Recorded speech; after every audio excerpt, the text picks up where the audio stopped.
السلام عليكم ورحمة الله وبركاته.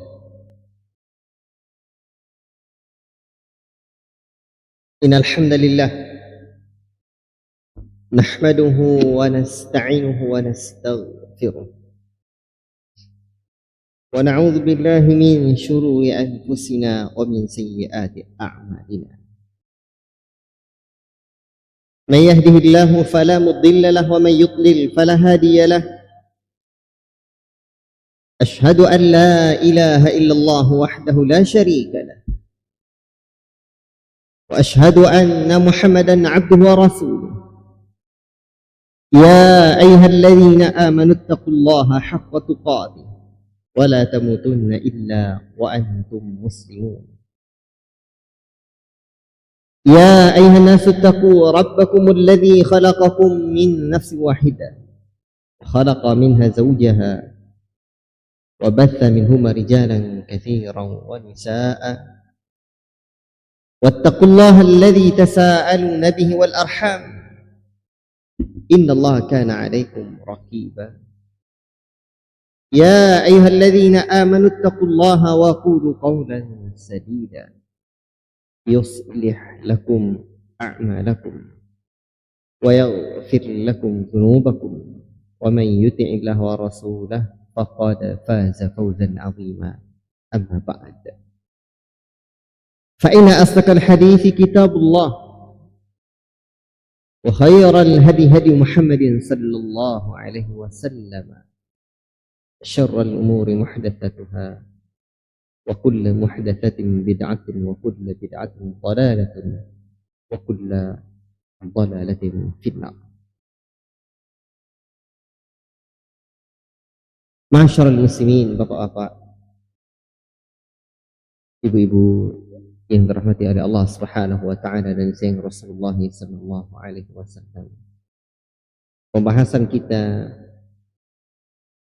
dalam ilmu pengantar akidah Ahlussunnah wal Jamaah ini masih dalam pembahasan tentang akal.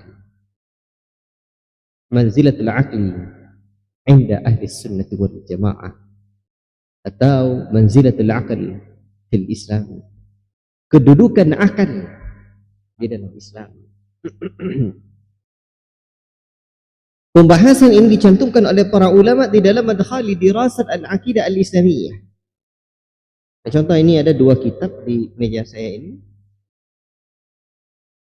tentang pengantar akidah Ahlussunnah wal Jamaah. Keduanya ada pembahasan tentang al-aql. Jadi malam ko lah do kitab ni. Petang nak do kitab nanya. Yalah ada le. Baik. Arti panjang malam ko. Ikhwati fillah, barakallahu fiikum. Kita harus dudukkan betul tentang akal ini. Baik. Di antara yang sudah kita sebutkan pada pertemuan sebelumnya, ingat, akal sebagaimana disebutkan oleh Al-Imam Syafi'i rahimahullahu ta'ala. Kata beliau, inna lil aqli haddan yantahi ilaihi kama anna lil basari haddan yantahi ilaihi. Sesungguhnya akal itu memiliki keterbatasan sebagaimana mata ada keterbatasan untuk mencapai segala sesuatu. Kan ya? Ada batasannya. Akal ini ada batasannya. Baik. Maka kita tidak bisa melihat sesuatu yang di sebalik tembok misalkan. Nampak ada? Tidak. Atau di waktu gelap. Tidak, ini nampak ada orang. Atau hal-hal yang kecil. Tidak bisa nampak orang. Itu keterbatasan mata. Kama anna lil basari haddan yantahi ilaihi. Sebagaimana mata ada batasannya. Ada batasannya mata itu untuk bisa melihat. La ilaha illallah. Maka demikian pula dengan akal. Pendengaran juga demikian. Coba lihat, pendengaran kita ini sesuatu yang paling kecil. Tak tahu dong oleh awak ni. Kan ya? Tapi terbatas kita mendengarnya. Bahkan terlalu keras pun tak tentu buah ni. Ya kan? Sakit ke telinga sehingga tak tentu ni. Maka demikian pula akal tidak bisa memahami yang di luar kemampuannya. Maka untuk itulah Ahlussunnati wal Jamaah meyakini bahwa akal ada batasan kemampuannya. Itu yang pertama.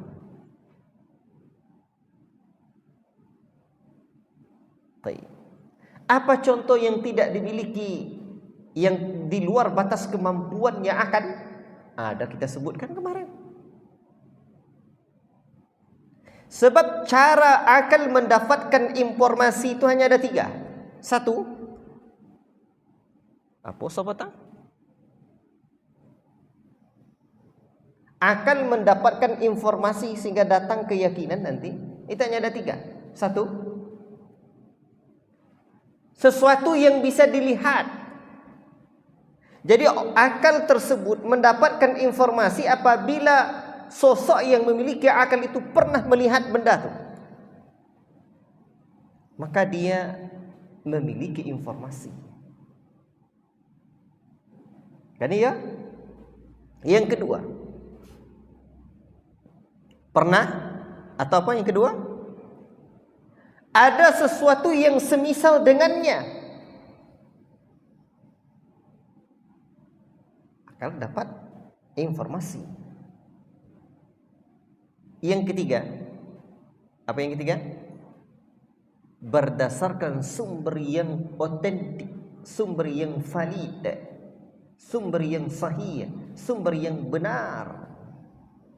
Tiga itulah sumber ilmu atau berinformasi yang didapatkan oleh akal. Maka cara berfikir akal itu hanya berdasarkan database.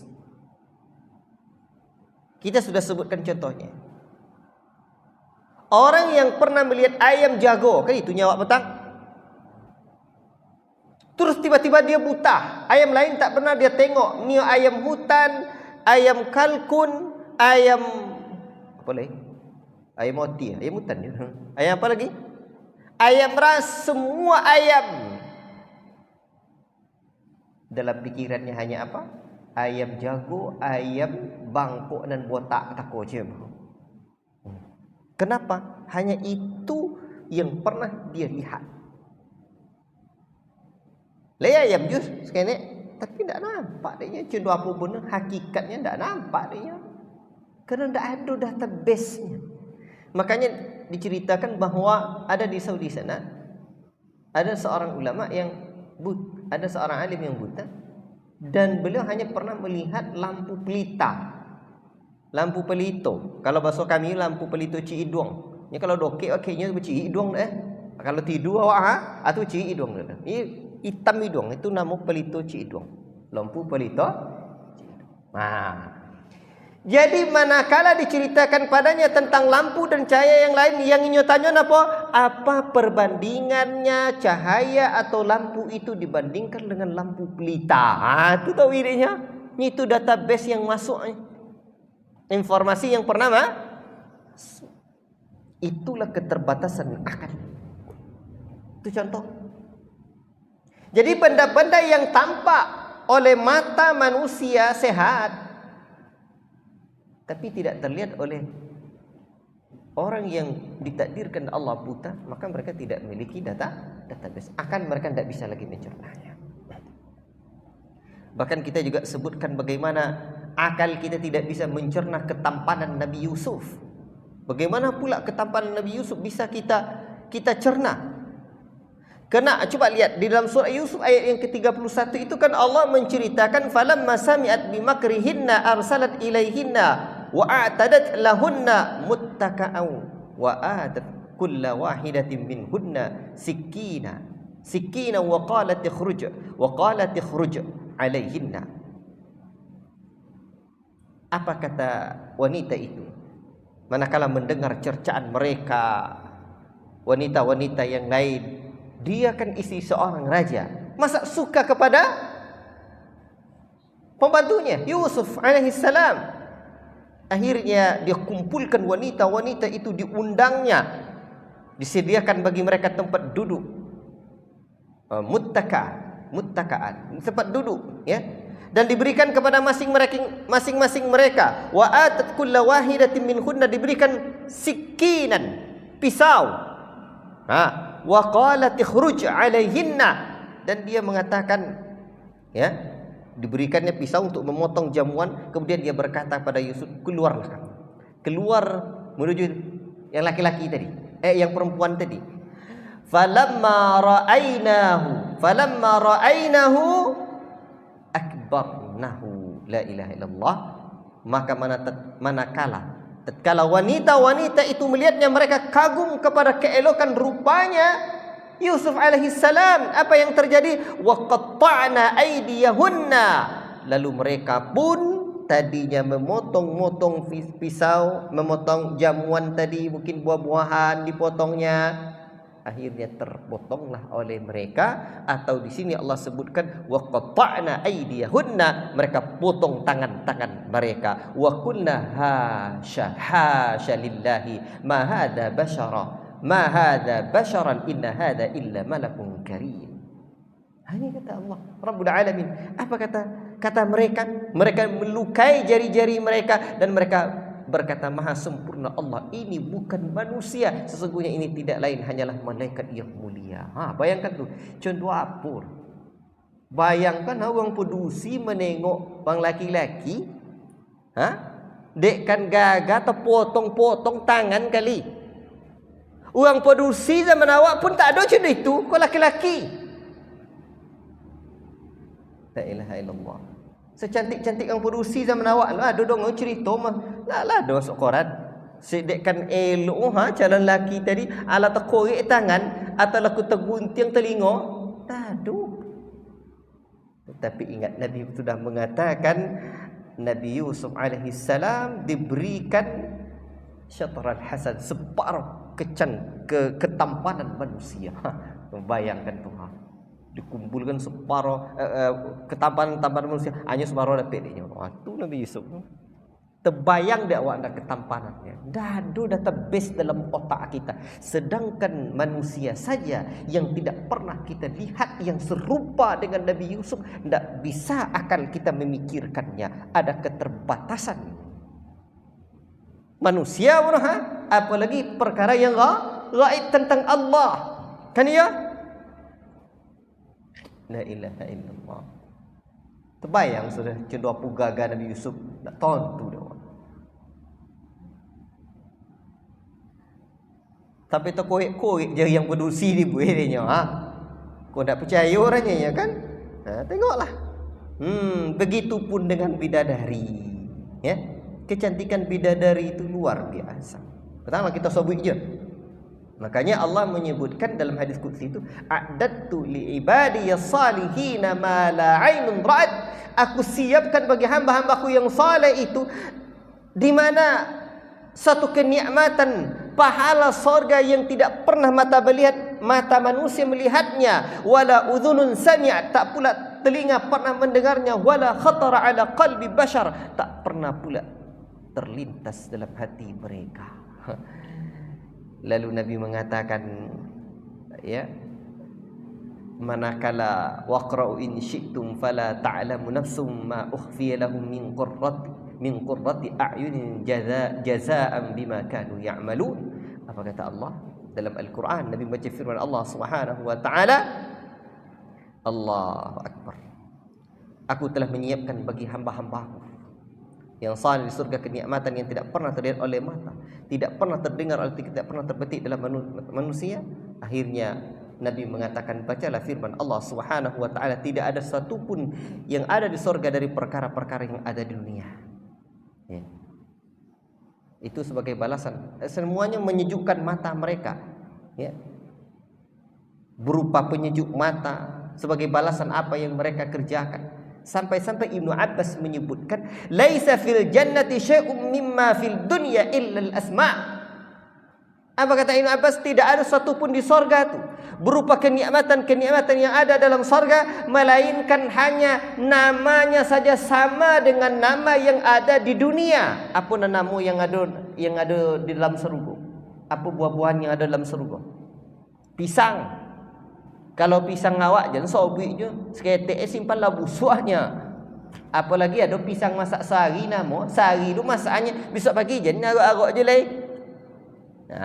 Menjelang tu apa nama mengkal baru. Jadi nama aja. Makanya Allah Ta'ala sudah menyebutkan, dan Rasul juga sudah menggambarkan kenikmatan bidadari. Apa ulang lihat. Sekarang kalau alhamdulillah lah. Kata Nabi sallallahu alaihi wasallam yang saya sebutkan kemarin, kecantikan bidadari itu luar biasa. Walau anna imra'atan min nisa'i ahli jannah ittala'at ila al-ardi la adaa'at ma bainahuma wa la mala'at ma bainahuma rihan wa la nasifuha, yakni al-khimar khairun min ad-dunya wa ma fiha. Aku aja tak akan bisa terfikir begitu.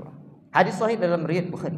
Kata Nabi, kalau seandainya wanita-wanita surga tu wanita sorga muncul ke dunia, maka ia akan menyinari dunia, bukan menyinari. Di sini kan kalimatnya adalah ittala'at ilal ardi wa la adaa'at ma bainahuma. Menyinari antara bumi dan langit. Bayangkan tu acun tu apa yang menyinari wak Kuala Lumpur. Iko bidadari saking cantiknya menyinari apa yang ada di bumi dan di langit, akan memenuhi bau yang semerbak antara bumi dan langit, dan sungguh kerudungnya lebih baik dari dunia dan seisinya. Tak kulu aja bau. La ilaha illallah. Terbayang deh awak, kalau codoh lompuan apa dusi kok mak kirut aja, kan?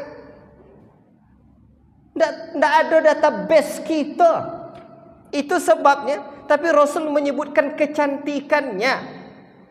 Bahkan dalam hadis yang lain disahihkan oleh Muhammad Nasir Al-Albani, kabiduha mir'atuhu wa kabiduhu mir'atuha. Bayangkan tu, hati seorang bidadari merupakan cermin bagi seorang lelaki, dan hati seorang lelaki nanti di surga menjadi cermin bagi sang bidadari. Cuma ucar bisa bercermin hatinya bro. Hati awak bisa lah bercermin. Tak terbayang dia orang. Database-nya tak ada. Bahkan Nabi menyebutkan yura mukhasaqiha min wara'i lahmiha minal husn. Dalam riwayat Bukhari dan Muslim itu disebutkan oleh Nabi, bidadari tersebut terlihat sumsum tulang betisnya, sumsum tulang betisnya di belakang dagingnya. Itu kan bosok betul. Tak terbayang sumsum nampak dari belakang daging boti. Ya buruk ada kan? Dedek. Tapi Nabi menyebutkan minal husni karena kecantikan atau keindahannya. Kalau tak ada tambahan kok mak kira dah. Itu bidadari. Tak punya database. Bisa ndak akal memikirkannya? Dah terbayang dak Pak So? Tak bisa kita membayangkan dan la ilaha illallah. Tapi itulah kenikmatan yang Allah Ta'ala berikan. Dalam surah Ar-Rahman Allah menyebutkan ka'annahunnal yaqutu wal marjan. Mereka bidadari itu permata yakut. Seolah-olah seakan-akan mereka permata yakut dan mutiara.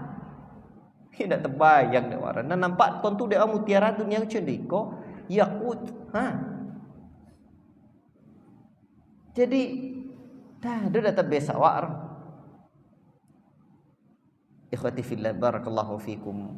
Namun ingatlah, ini saya sampaikan kenikmatan yang tidak bisa masuk akal, yang bukan tidak masuk akal, yang terbatas akal kita memikirkan. Masuk akal, tapi terbatas akal kita memikirkannya. Berbeda tidak masuk akal dengan terbatas akal memikirkannya. Baik. Apa contoh yang lain? Ambo berikan contoh. Ruh. Pernah tak kita memikirkan ruh? Yas'alunaka 'anir ruh, qulir ruhu min amri rabbi. Mereka bertanya tentang ruh, katakanlah Muhammad, ruh itu urusan Rabbmu. Tak ada seperti apa bentuk ruh, tak nampak orang mati. Tak pernah nampak nengok orang mati.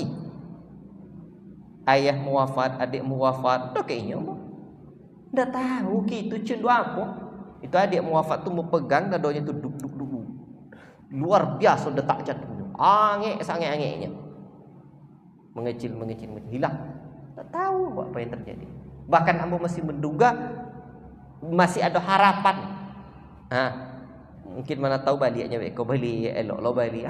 Tak tahu kita. La ilaha illallah. Ruh tu. Bahkan ruh itu digenggam ketika tidur. Kita tidak tahu kapan perpindahan antara bangun dan tidur. Kita tidak tahu kita. Kalau tahu kita tidak jadi tidur. Dan kita juga tidak tahu tentang malaikat.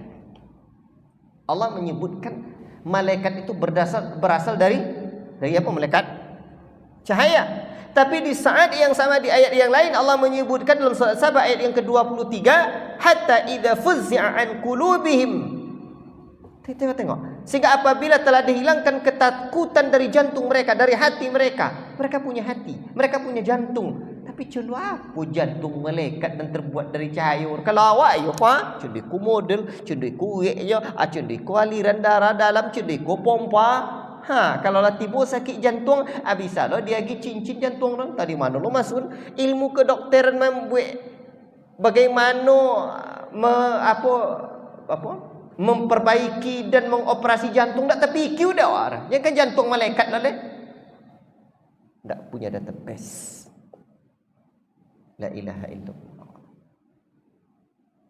Termasuk juga masalah takdir. Jadi Allah Ta'ala tentang takdir Allah tak bisa terfikir orang apa. Apa jadi Allah cendiku. Apa jadi Allah Ta'ala ada iblis. Tak bisa terfikir dah kita. Makanya Allah menyebutkan dalam surah Al-Anbiya, la yus'alu amma yaf'alu wa hum yus'alun. Mereka tu Allah tu tidak ditanya tentang apa yang dia kerjakan, justru manusia akan ditanyai tentang apa yang mereka kerjakan. Jadi jangan tanya kojo Allah Ta'ala kan awak tanya-tanya ni. Kojo awak lah kan ditanya. Dan itu akan dipertanggungjawabkan di hari akhirat kelak. Ini bukti Pak bahwa ada sesuatu yang terbatas oleh akal. Dulu orang tak percaya hadis tentang idza waqa'at dzubabu fi ina'i ahadikum, apabila masuk lalat dalam sujana salah seorang kalian, jangan dibuang langsung, ambil lalat itu dimasuk balik. Tak terbayang saudara. Lalat ingguk di topik dan loku, kotor, lodah, di situ hinggapnya lalat. Tapi kenapa? Ternyata di kemudian hari, Pak, orang menemukan salah satu, memang ternyata sebagaimana Nabi menyebutkan salah satu di antara dua sayapnya ada penyakit dan ada obat. Salah satunya ada obat lagi. Ternyata di kemudian hari dalam kecanggihan ilmu sains dan teknologi baru dijumpai. Dulu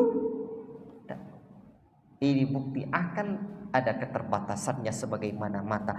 Jangankan perkara yang lain, kita sendiri tak tahu bentuk dan hakikat akal kita. Tentu kita bentuk akal awak.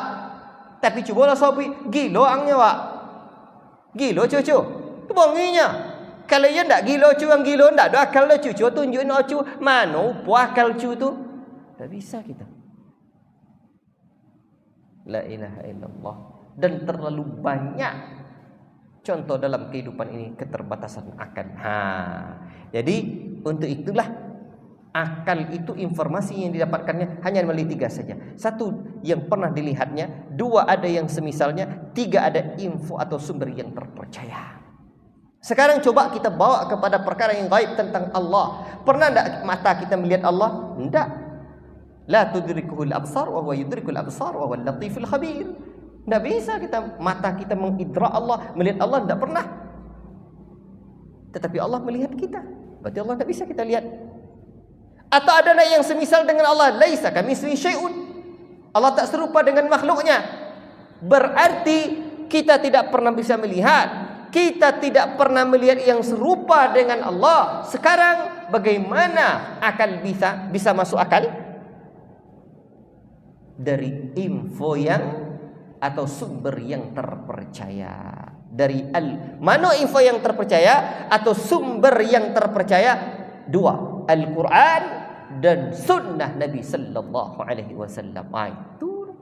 Maka sikap Ahlussunnah wal Jamaah dalam perkara ini bagaimana? at-taslim, berserah diri kepada Allah Subhanahu wa taala. Tidak ada sikap seorang mukmin itu terhadap perkara yang gaib ini, apalagi tentang Allah, melainkan apa? Mereka taslim, berserah diri kepada Allah, beriman kepada Allah. Maka nanti dalam mengimani Allah, Ahlussunnah wal Jamaah tidak ada tahrif. Apa tu? Aku secara ringkas dulu. Tahrif tidak mengubah maknanya. Tahrif. Nah, atau tahrif itu juga ada tahrif lafzi, tidak merubah lafaznya. Demikian pun tahrif maknawi, tidak merubah maknanya. Demikian yang kedua. Jadi Ahlussunnah mengimani Allah tu berserah diri pada Allah tanpa tahrif namanya. Itu yang pertama. Tidak merubah maknanya, tidak merubah lafaznya. Yang kedua, tanpa ta'til. Ta'til secara bahasa meninggalkan atau mengosongkan. Maksudnya mengingkari nama Allah, mengingkari sifat Allah yang Allah tetapkan buat dirinya. Ahlussunnah tidak, mereka mengimani. Baik. Jadi tanpa ta'til, tanpa mengingkari. Yang ketiga, tanpa takyif. Apa itu takyif? Tanpa menyebutkan tentang kaifiyahnya, bagaimana karakteristiknya. Ya. Cenderikutnya istiwa Allah rendah. Istiwa makhluk bisa terindra. Istiwa makhluk adonan serupa dengan inyo. Istiwa Allah tidak ada yang pernah kita melihatnya, tidak ada pula yang serupa dengannya. Tu contoh apa? Serahkan kepada Allah Subhanahu wa taala tanpa tahrif, tanpa ta'til, tanpa takyif, tanpa menyebutkan bagaimana kaifiatnya. Tidak. La ilaha illallah. Kemudian apa lagi? Tanpa tamtsil, tanpa memperumpamakan. Jadi tidak ada samu-samu, cudiku tidak boleh. Jadi tanpa tamtsil. La ilaha illallah. Nanti ada lagi tamtsil tu bagiannya, yakni tamtsil tasbih al-makhluk bil khaliq, menyerupakan makhluk dengan sang pencipta. Ada lagi tasbih al-khaliq bil makhluk, menyerupakan pencipta dengan makhluk. Tidak. Insyaallah taala kita membahas secara detail, rinci tentang ini dalam masalah mengimani Allah. Itu pembahasan tentang ilmu akidah. Kini pengantar bawah. Tapi lah nampaknya kan bahwa pembahasan tentang akal ni ya perlu didudun. Bahwa akal ini memiliki keterbatasan, dan Allah yang telah menciptakan manusia, menciptakan kita, maka serahkan saja kepada Allah Rabbul Alamin. Nanti bentuk-bentuk istiwa itu ada lagi. Istiwa makhluk contoh iko, istiwa Allah tidak serupa dengan makhluk, serahkan aja pada Allah. Istiwa makhluk bisa. Nanti dalam Quran juga ada beberapa contoh istiwa makhluk. Itu nan sama dengan manusia, dengan makhluk yang lain. Istiwa Allah, laisa kamitslihi syai'un wa huwas samiul basir. Tapi bersamaan dengan itu Allah sudah menyebutkan Ar-Rahmanu 'alal 'arsy istawa. Zat yang Maha Rahman beristiwa di atas arasy. Itu pembahasan kita dalam poin tentang akal ada batas kemampuannya. Itu kaidah yang pertama Ahlussunnah tentang akal, bahwa akal itu ada batas kemampuannya. Yang kedua, petanglah panjang yang berulang malam kok. Yang kedua, akal butuh syariat ibarat mata butuh cahaya. Itu sebut petang.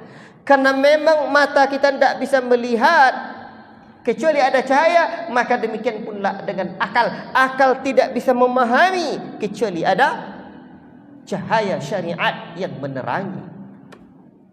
Itunya. Kajeleh. Baik. Yang ketiga, syariat tidak mendatangkan sesuatu yang tidak masuk akal. Akan tetapi perkara-perkara yang tidak sampai oleh akal ada. Ya bedar. Ulang balik. tidak ada sesuatu yang tidak ada syariat yang tidak masuk akal. Namun ada perkara-perkara yang tidak sampai akal kita di sana ke sana. Akal tidak sampai pada hakikatnya. Tidak bisa. Maka di sini taslim. Nampak bedanya kan? Baik. Ikhwati fillah, barakallahu fikum. Jadi akal ini ada keterbatasannya. Kalau ada orang yang mengatakan bahwa tidak masuk akal katanya. Sebenarnya bukan, itu penting kan? Sebenarnya bukan tidak masuk akal, tapi mereka tidak menggunakan akal mereka sebagaimana mestinya. Artinya, saya ulangi lagi. Syariat ini tidak ada yang tidak masuk akal. Yang ada hanyalah mereka tidak menggunakan akal mereka sebagaimana mestinya. Bagaimana mestinya akal? Akal memiliki keterbatasan. Maka di saat akal memiliki keterbatasan, sebagaimana sudah kita uraikan contoh-contohnya tadi, maka disitulah akal yang sehat harus sampai pada batasan mereka. Kok tidak gila adanya? Kalau tidak sosek, maka yang ada bukan tidak masuk akal, namun mereka tidak menggunakan akal mereka sebagaimana mestinya. Baik. Ikhwati fillah, barakallahu fikum. Makin tepat insyaallah tentang akal ini. Kemudian ikhwati fillah, Ahlussunnah meyakini tidak mungkin syariat bertentangan dengan akal.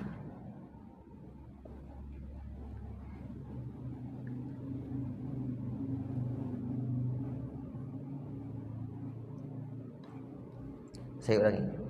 Tidak mungkin syariat bertentangan dengan akal. Namun yang ada hanya mungkin ada dalil yang tidak sahih. Maka disinilah kita perlunya rujukan atau sumber yang benar dalam akidah. Namun apabila sudah sampai dalil yang sahih kepada kita, wajib kita terima. Wajib kita terima. Maka apabila, ini hanya dua kemungkinan saja, ucapkan ini. Tidak mungkin syariat bertentangan dengan akal. Apabila ada yang bertentangan, hanya dua kemungkinan saja. Satu, akalnya tidak sahih. Dua, dalilnya tidak sahih. Saya ulangi. Tidak mungkin syariat bertentangan dengan akal. Apabila ada yang bertentangan, maka kemungkinannya hanya dua saja. Satu, akalnya tidak sahih alias tidak sehat. Kedua, dalilnya yang tidak sahih, dalilnya tidak sahih, tidak benar. Sebab akal yang sehat ada keterbatasannya. Di saat akal itu tidak bisa melampaui hakikatnya, sampai pada hakikat itu, disitulah orang berakal akan menyerahkan kepada Allah. Karena akal ada keterbatasannya, sebagaimana mata dan panca indera, semua anggota organ tubuh yang lain ada keterbatasannya. Baik. Kalau tidak, maka kita akan jadi satu jadi orang gila, dua jadi orang dungu, tiga jadi orang sesat. Itu ya. Orang gila sampai kau sakit jiwa, dipikir-pikir deknya, bagaimana Allah nginya? Tu gila deknya lah dah. Tafakkaru fi ala ila wala tafakkaru fi khalqi la wala tafakkaru fi ala. Berpikirlah fi dzatillah, tafakkaru fi ala ila wala tafakkaru fi dzatillah. Berpikirlah kalian pada tafakkaru fi khalqi la wala tafakkaru fi dzatillah. Berpikirlah kalian tentang ciptaan Allah, jangan berpikir tentang zat Allah. Terbatas. Itu dipikirkan juga. Yang memang terbatas kita, makan awak terbatas. Lain tolok makanan dalam pinggan, Pak. Kakak tolok orang kan? Bayangkan. Demikian pun akal kita ada keterbatasannya. Baik. Ikhwati fillah, barakallahu fikum. Kalau dilewatkan juga batasan akal ke rumah sakit jiwa atau jadi dungu. Akal ni ndak dipakai-pakai dungu adanya. Bongak. Ndak wa guna akal lah itu jadi uang bongak. Nanti ada modelnya. Ini ndak menggunakan akal. Itulah kalangan orang-orang sufi. Jadi azan, azan lah dulu. Silakan. Allah Ta'ala alam. Taib, ikhwati fillah, bapak-bapak yang saya cintai karena Allah Subhanahu wa Ta'ala. Jadi orang di dalam mendudukkan akal itu ada yang menyepelekan akal, ada yang kelewatan mengagungkan akal, dan Ahlus Sunnati wal Jamaah pertengahan dalam bab ini. Dan memang itulah ciri khas karakteristik Ahlus Sunnati wal Jamaah, pertengahan. Baik. Tadi saya sebutkan, kalau tidak jadi dungu, kalau tidak jadi sesat, itu. Maka di sini lihat, ketika kita sudah memahami bahwa Ahlus Sunnah ternyata begini mendudukkan akal, ternyata di sisi lain golongan-golongan Ahlul Kalam mendudukkan akal tersebut keterlaluan, atau mengagungkan akal keterlaluan.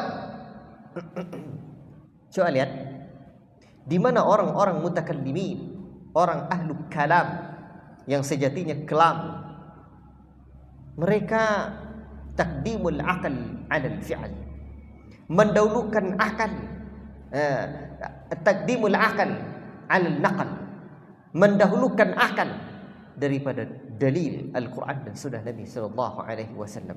Di dalam kitab ini juga disinggung tentang pembahasan ini, bagaimana sikap mereka orang-orang mutakallimin, ya, di kalangan orang-orang falasifah, ya. Di mana mereka menyebutkan bahwa ini logika mereka. Mereka mengatakan bahwa akal ini, kita beriman kepada Tuhan, yakni Allah, karena akal yang menunjukkan itu. Itu katanya. Kalau tidak masuk akal, tidak. Demikian pula mereka nanti tidak menerima perkara-perkara yang gaib kecuali apabila masuk akal. Sehingga bagi mereka akal adalah asal. Innal aqla huwa aslul adillati wa asasuha. Akal adalah asal dari dalil ini, pokok, pondasinya. Dan mereka juga orang-orang falasifah al-kalam ini mengatakan innal aqla muqaddamun 'ala syara', sesungguhnya akal didahulukan daripada syara'. Dan mereka juga meyakini bahwa dalil akal adalah dalil yang yakin, adapun dalil-dalil nasra' adalah masih dugaan, dhanniyah, masih dugaan kata mereka. Tapi kalau masuk akal, yakin. La ilaha illallah. Dan semua perbuatan manusia ini kata mereka itu baik buruknya kembali kepada akal. Termasuk juga sebelumnya sudah saya sebutkan pertemuan sebelumnya, pahala, siksaan, iqab, sawab dan iqab itu tergantung bagaimana hukum akal. Taib, ikhwati fillah, barakallahu fikum. Bahkan nanti mereka juga meyakini bahwa akal itu memiliki hukum, ya, hukum tentang ini halal dan haram, dan seterusnya sudah saya sebutkan pada pertemuan sebelumnya. Khulasatul kalam yang paling penting di sini untuk kita angkat adalah bahwa mereka mendahulukan akal. Kenapa? Karena mereka memandang akal adalah asal pokok, sementara nas, yakni Al-Quran dan As-Sunnah hanyalah cabang. Apabila pokok bertentangan dengan cabang, maka cabang dibuang, pokok dipakai, pokok yang diangkat. Namun kita sebenarnya ikhwati fillah barakallahu fikum bisa membantahnya. Namun tunggu, saya berikan contoh yang mereka katakan dulu. Contohnya mereka mengatakan bahwa nanti kita dibangkitkan tidak dengan ruh, tidak dengan jasad, hanya ruh saja. Kita dibangkitkan dengan ruh atau jasad besok? Terlalu banyak dalil yang menunjukkan bahwa kita dibangkitkan dengan ruh dan jasad. Nanti dalam pembahasan ilmu akidah tentang beriman dengan hari akhirat akan sampai kita kepada pembahasan ini. Namun mereka karena mendahulukan akal, tidak masuk akal katanya. Mereka buat contohnya. Apa contohnya? Bagaimana dengan manusia yang rusak tubuhnya? Demikian pula mereka menyebutkan tubuh yang mana dibangkitkan, anak-anak, remaja atau dewasa katanya. Itu mendahulukan akal. Termasuk juga mereka mengatakan bagaimana dengan manusia yang sudah rusak tubuhnya, tenggelam dalam air dimakan oleh ikan. Nanti ikan ini memakan tubuh manusia tersebut. Banyak ikan, ikan ini dimakan pula oleh manusia lagi. Jasad yang mana yang dibangkitkan kata dia. Iya saudara. Lakon subhanallah rumah. Makanya kalau takdimul akal ala naqal, mendahulukan akal daripada dalil, ini bahaya. Itu contoh oleh mereka. Jadi tidak masuk akal. Nanti segala hal tentang takdir, bahkan azab kubur, tidak masuk akal katanya. Kalau begitu kita perlu bantah mereka. Ya. Bagaimana bahasannya? Kalaulah, ini ada beberapa bantahan, coba kita sebutkan dulu. Kalaulah didahulukan akal ketimbang dalil, dalil itu dalam bahasa lainnya naqal namanya. Naqal. Akan dan naqal. Naqal itu dalil. Jadi penukilan dari Quran dan Sunnah. Periwayatan dari Quran dan Sunnah. Kalaulah didahulukan akal ketimbang dalil, pertanyaan nanti akan terjadi apa? Nanti akan terjadi kontradiksi. Ya. Ini contoh nih, contoh. Sekarang misalkan jika ada, untuk bantahan untuk mereka. Jika ada orang yang sakit, nanti dia dibawanya ke dokter atau ke tukang mekanik. Kemana dia dibawanya? Ada orang yang sakit, itu dibawa ke dokter spesialis yang ahli dengan penyakitnya, atau dibawa kepada orang yang ahli tentang teknik mesin. Tentu ke dokter. Sekarang di tengah perjalanan kita jumpa dengan orang yang teknik mesin. Janganlah bawa ke dokter tuh, bukan begini katanya. Kalau menurut kami orang teknik tuh bukan. Ini tulangnya nih masalahnya begini.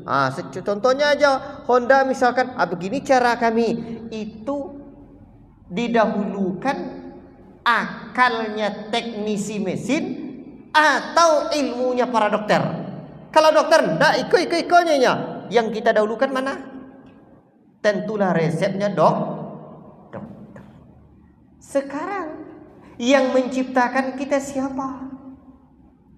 Yang tahu penyakit baik dan buruknya kita siapa? Allah. Makanya sering saya katakan, kalaulah Allah yang menciptakan kita, tentu Allah yang terbaik untuk kita. Kita ikuti. Kalau ada orang yang membuat motor bermerek Honda, kan dikasih buku panduan kan? Namanya buku panduan servis. Apa namanya? Ini panduan kendaraan bermotor. Sekarang dalam panduan itu lengkap. Tiba-tiba begitu dia rusak, tentulah buku panduan itu yang kita pedomani. Di sisi lain, ada kuda yang ahli dalam ilmu perkudaan, tentu tahu dulunya penyakit kuda. Demikian pula merawat kendaraan dan kuda jangan disamakan. Kalau dikasih oli kendaraan bermotor tuh jangan dikasih sokel, gula merah. Kalau dikasih bensin, jangan dikasih air. Demikian pula dengan kuda. Kalau dia giayu, jangan dia gi bensin pertalite. Kalau dia gi sokal, dia gi gula merah, nak kuatnya, jangan dikasih oli. Kalau tak bisa, mati kuda tadi. Maka akan kita menerima bahwa yang sesuai dengan kondisinya. Maka sekarang akal kita nih tentu lebih menerima saran dokter dalam ilmu kesehatan ketimbang sarannya orang ahli teknik. Itu bantahan untuk mereka. Ada lagi. Kalau akal jadi patokan, lantas akal siapa? Nanti akan berbeda-beda. Makanya ahli kalam tersebut yang membuat mereka jadi kelam, karena keilmuan mereka adalah produk akal.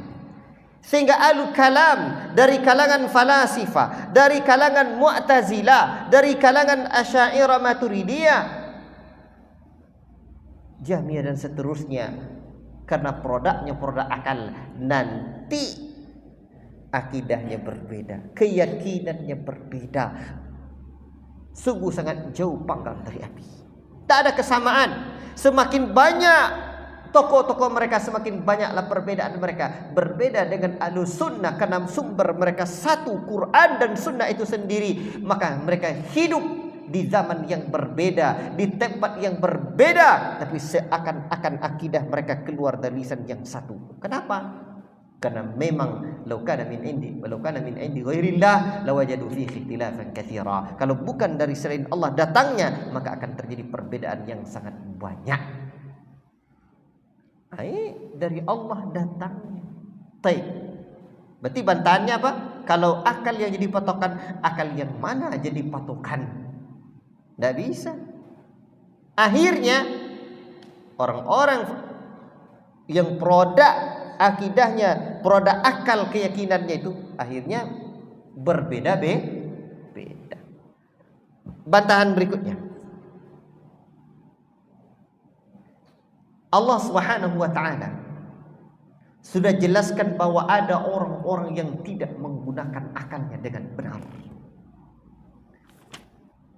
Sehingga Allah mencela, seperti dalam Al-Quran Allah mengatakan, wa qalu law kunna nasma'u aw na'qilu ma kunna fi ashabis sa'ir. Kalaulah dulu kami ketika di dunia mau mendengar dan mau menggunakan akal kami, maka kami tidak menjadi penduduk neraka ini. Demikian juga Allah mencela orang-orang yang hanya fanatik dan taklid. Apa kata Allah? Awalau kana aba'uhum la ya'qiluna syai'an wa la yahtadun. Mereka mengikuti bapak dan nenek moyang mereka, walaupun nenek moyang mereka tidak bisa berpikir dengan baik, tidak pula mendapat petunjuk. Jadi Allah mencela orang-orang yang hanya membeu kepada nenek moyang mereka. Kemudian bantahan berikutnya. Jadi ini menunjukkan bahwa akal tidak boleh jadi patokan, sebab Allah mencela orang-orang yang hanya mengikuti nenek moyang mereka yang tidak menggunakan akal mereka dengan baik. Nah, kemudian jika kaedah mereka ini benar, bahwa akal didahulukan dari nakal, dari Quran dan hadis, maka akan rusak, banyaklah rusak akidah dan syariat. Sebab orang semakin cerdas namun ilmunya kurang, itu semakin kreatif membuat bid'ah. Saya sering sebut contohnya. Dia cerdas, sementara ilmu kurang. Nanti dipikir-pikirkannya ide-ide baru. Dalam urusan dunia mantap. Oh ini teknisnya begini. Nanti arsitek makin cerdas, makin membuat ide-ide baru, kreatif dan inovatif, makin mantap. Apalagi di dunia industri hari ini, orang yang akan maju itu adalah orang yang kreatif dan inovatif. Tapi kalau syariat dikreatifkan dan diinovasikan, maka akan rusaklah syariat. La ilaha illallah. Itulah yang terjadi. Makanya orang-orang mutakallimin, ahlul kalam, dari kalangan falasifah, Jahmiyah, Mu'tazilah, Asy'ariyah, Maturidiyah, mereka tidak bisa kita terima bahwa mereka takdimul akal 'ala naqal, mendahulukan akal ketimbang nakal. Kita Ahlussunnah mendahulukan nakal ketimbang akal. Baik. Ikhwati fillah, barakallahu fikum. Jadi kemarin juga sedikit saya singgung tentang Asy'ariyah dan yang lainnya, bahwa sebenarnya mereka mendahulukan ada ketergelincirannya terkait tentang istiwa Allah ini. Misalkan Allah beristiwa di atas arasy, tidak kurang dari 7 tempat dalam Al-Quran Allah menyebut tentang tentang istiwa Allah di atas arasy, dan banyak dalil-dalil tentang istiwa Allah, sampai sebagian para ulama menyebutkan ada 1000-an, seperti Imam Ibnu Qayyim, saya ingat saya ada 1000-an tentang dalil tentang istiwanya Allah. La ilaha illallah. Bayangkan tuh. Cuma ikhwan, barakallahu fikum, ya apabila akal didahulukan, nanti tidak kita terima. Masa Allah beristiwa di atas? Tak masuk akal. Istiwa di atas, bagaimana tuh menyerupai makhluk? Berarti la ilaha illallah. Akhirnya karena mereka yang menyamakan, sebenarnya mereka ingin menolak itu, tidak menyamakan Allah dengan makhluk, padahal mereka sudah terjatuh dalam hal itu. Bagaimana terjatuhnya? Semua yang berkaitan dengan Allah tidak bisa disamakan. Di atasnya Allah dengan di atasnya makhluk tidak bisa disamakan. Tadi kita sebutkan tidak masuk, tidak bisa akal kita menalarnya tadi. La ilaha illallah.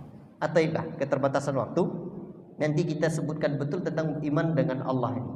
Ya, beriman dengan Allah, beristiwa dengan Allah, dan beriman dengan Allah, beriman dengan adanya, beriman dengan sifatnya, beriman dengan namanya, beriman dengan sifatnya, beriman dengan ada Allah, perbuatan Allah, namanya dan sifat Allah. Nanti sampai pembahasan kita tentang istiwa Allah dalam pembahasan yang terkait dengan ini. Kemudian tadi sudah kita sebutkan ada golongan yang mendahulukan akal. Itulah kalangan ahlul kalam yang sejatinya kelam. Namun mereka taubat sebenarnya seperti Ar-Razi di akhir hayatnya. Dia mengakui bahwa mendahulukan akal tersebut hanyalah akan mengikat mereka. Yang paling dia taubat, alhamdulillah, Ar-Razi, dan menulis ada syair yang terkenal itu.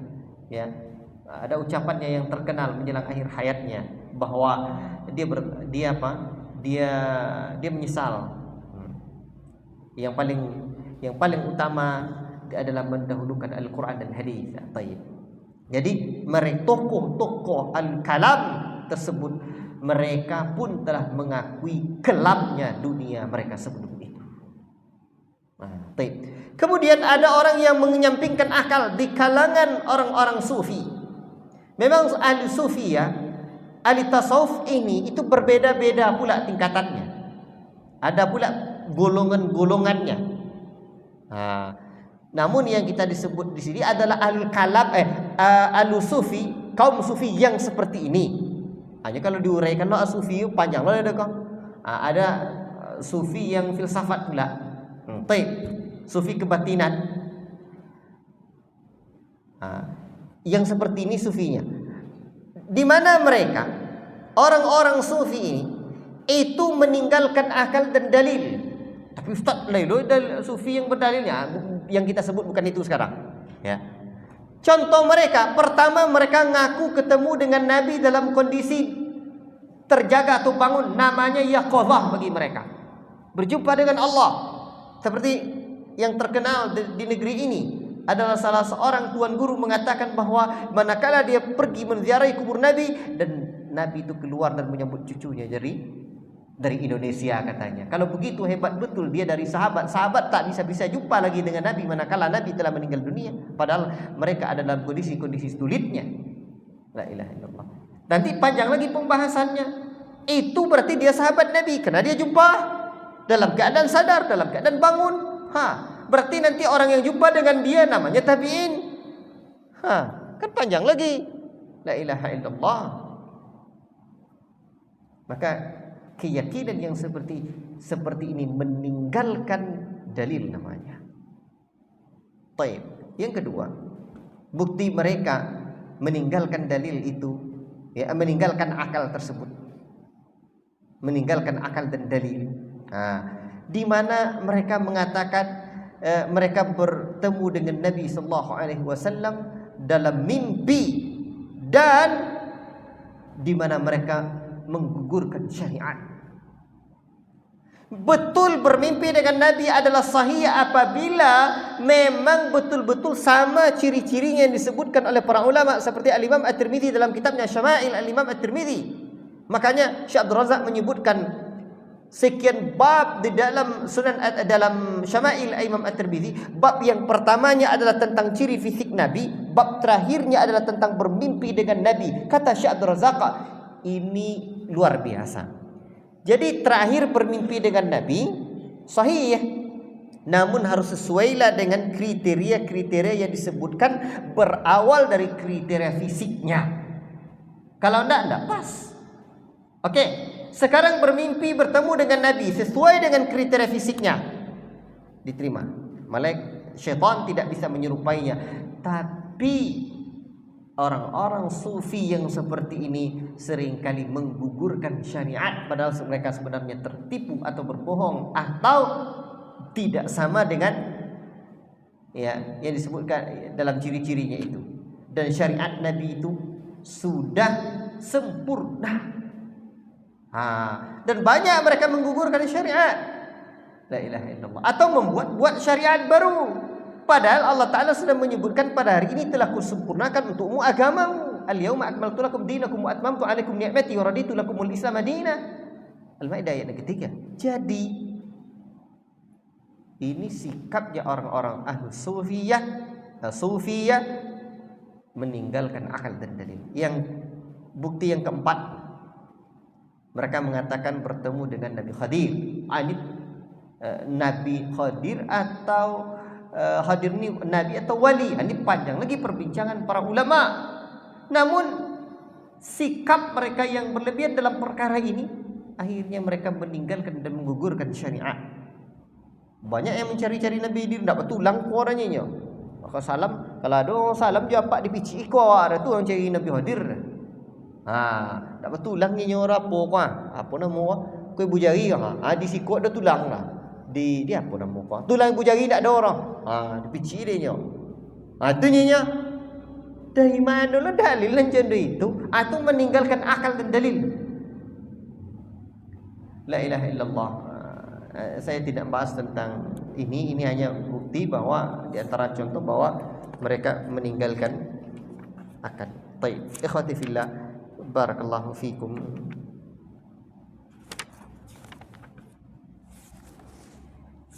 Inilah pembahasan tentang akal ini, ya.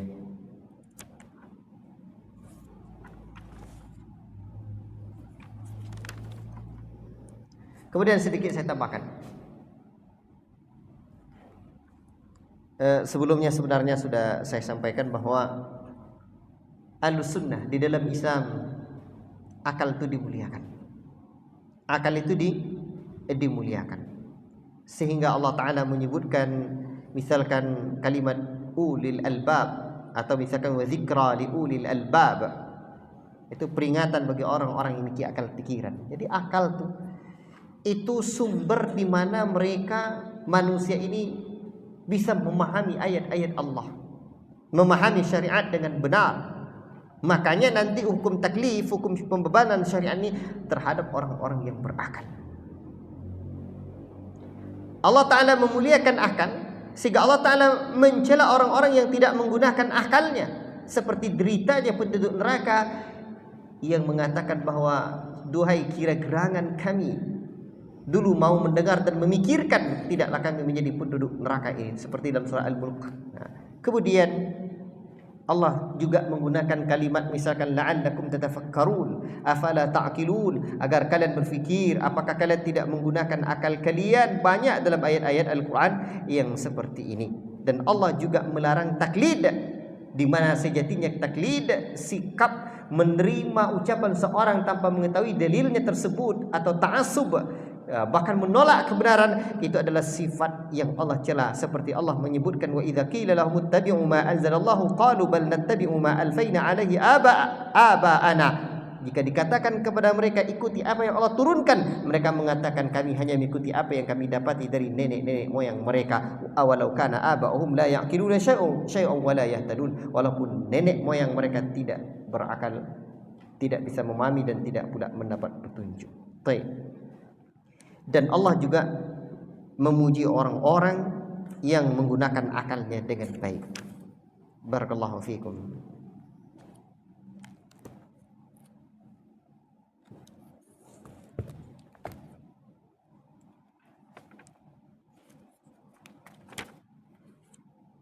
Kemarin juga sudah saya sebutkan wilayah-wilayah akal. Apa yang menjadi wilayah yang di sanalah wilayah akal tersebut. Wallahu taala a'lam bishawab. Cukup sekian pembahasan kita tentang manzilatul akal fil Islam atau inda ahli sunnah wal jamaah. Ini kedudukan akal di dalam Islam atau kedudukan akal di kalangan ahli sunnah wal jamaah, dan pembahasan ini di dalam bab tentang sumber kesesatan. Sumber kesesatan itu ada dua. Satu berdalil dengan yang bukan dalil, dua salah di dalam memahami dalil. Di antara yang bukan dalil berdalil dengan akal. Nanti coba kita pahami lagi bagaimana kedudukan mimpi di dalam Islam. Itu dia. Kan di antara yang bukan dalil mimpi, tapi mimpi ini diakui. Atau pembahasan-pembahasan seterusnya yang kita lihat perlu atau elok untuk kita pahami. Wallahu taala a'lam bishawab. Yang benar hanya dari Allah, yang salah dari pribadi saya yang menyampaikan. Kita cukupkan sampai di sini pembahasan tentang ini. Allah manfa'na bima 'allamtana wa 'allimna bima yanfa'una. Wa sallallahu wasallam ala nabiyyina Muhammad wa ala alihi wa sahbihi ajma'in. Wassalamu alaikum warahmatullahi wabarakatuh.